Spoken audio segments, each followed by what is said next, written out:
Speaking of like collecting, that's my problem too. I just don't do records. I do CDs and I do cassettes.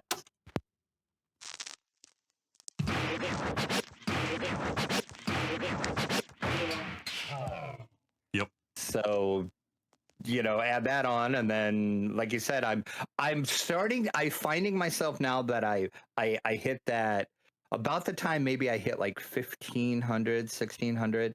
I got very selective in what I buy now. Like I'm flipping through at the record stores or at like record shows, and I'm like, do I really need this? Like, how much would I listen to this? Mystic Music presents Cool Rock.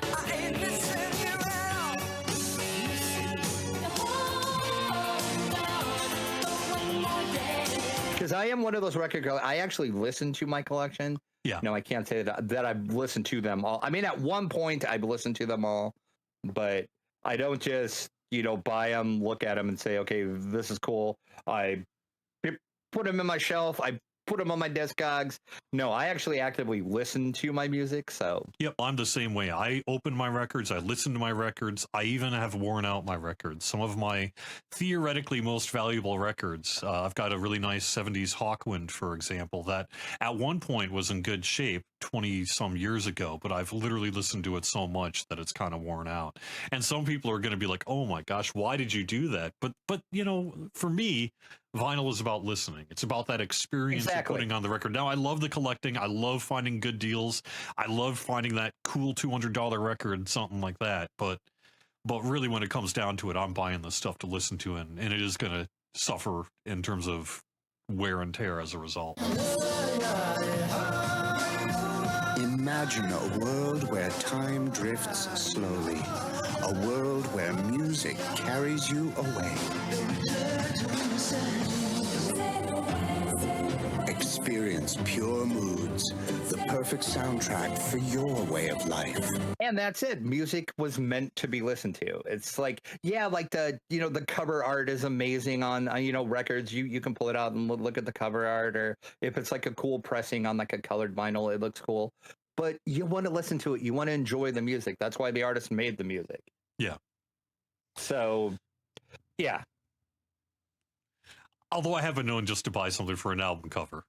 So I've done that I have too. done that several times. I just did that a couple of weeks ago, as a matter of fact. Yeah. I'm like, I have no idea what this is, but this is the coolest album cover ever. And it was in like the used New Arrival bin. It was like $14. I'm like, I'll give it a shot. Why not? What's kind of funny is I call myself a record collector, but I think my data actually tells another story, which is that theoretically, I actually own more CDs than I do records.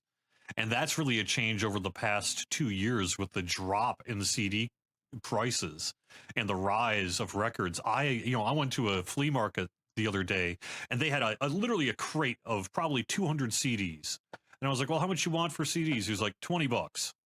And I was like, $20 a CD? No, $20 for the whole crate. No. The whole crate. And he was like, and I've got 8 other crates if you want them. So, I mean, it was insane. So as a result, my CD collection is actually well over 400 at the moment, despite me twice now pretty much getting rid of my CD collection, other than some favorites. So I'm probably CD wise, probably 300, 350, maybe somewhere in that range. Yep. So yeah, but that's a heck of a deal on I know, it's CDs. incredible. So if you can just get like a whole crate for $20, heck yeah. Yeah. Actually, I ended up, maybe I should, well, we'll see. We can maybe save this for later, but I ended up actually getting rid of most of those CDs, throwing them away, recycling the plastic, keeping the boxes, and then keeping the stuff I wanted. Because really, when it came down to it, that guy was going to chuck that stuff if I didn't take it. At the end of the day, there was no value in his mind to any of those CDs. And meanwhile, I'm looking at Tangerine Dream, I'm looking at Ozric Tentacles, I'm looking at a bunch of kind of hippies type jam band stuff and that. And I'm thinking, gosh, how much would you pay in vinyl to get this stuff right now? Right. Thousands. It would probably be $2,000 to get that crate of stuff on vinyl. And you can get the whole crate CD for $20. Yeah. Yep. So